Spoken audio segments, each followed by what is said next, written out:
Bernardo Silva's header, his second goal, Tremendous. was fabulous. A lot of people would have panicked and just punched that. He lifted it. It was a great header for me. It was fantastic. And hopefully people realise what we're talking about. Yeah, that was not as easy as it looked. No, his first goal was brilliant. Obviously, gives Courtois the eyes, whips it back across himself. However, you're spot on, and I gave that a bit of analysis to Gabby last night, because Gabby thought he went for the other corner. Gabby was but I had to enlighten him how good the header was.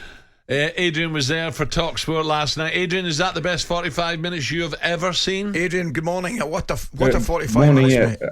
Listen, the first 45, in fact, the whole thing I thought was sensational. The atmosphere was really good for a start, but the football, wow. And you're right about the header. It's tough because he's got Courtois and the defenders racing back to block. If he just goes for power, then it's going to get blocked and it'll go. He's got to beat the defender on the line as well.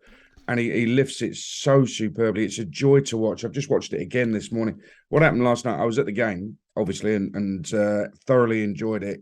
Got in to my room later and watched the whole thing again. And I've just watched the highlights again this morning. It's the kind of football you could watch over and over again. City were... You got a bad memory or something? Sensationally good.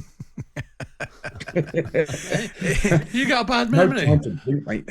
Adrian, tell me, I want to talk about one or two individual performances. Big Al and I were talking, we came in here back at 5. John Stones, what the back of 5 was a joke, by the way. I don't panic about that. What I was saying, Adrian, to Big Al was, first time I saw it, I think, was Everton when Cancelo was playing left back and he came into the middle of the park. Obviously, we was doing it with Rico Lewis as well. But John Stones just looks absolutely so comfortable getting in there, doesn't he? He was gliding forward with the ball from midfield, wasn't he? And there was a time when City, I think, when they were 2-0 up, and I was looking at John Stones and thinking to myself, he's just going to sit in that back four now. They're 2-0 up. They won't want to take any chances. As I was thinking it, he just strode forward into midfield because City had the ball. Listen, we're talking about supreme football intelligence here. We're talking about a player drilled on the training field. We're talking about somebody who would have been nose to nose with Pep Guardiola, Pep telling him to his face over and over again what you've got to be doing in a game. And that's intense concentration. I think it was the Bayern Munich game, actually, in the last round, where I watched John Stones' performance and I thought he must be mentally shattered at the end of the game because he's had to concentrate every step of the way on where he needs to be, why he needs to be there, and the job he needs to be doing. And he did it again last night.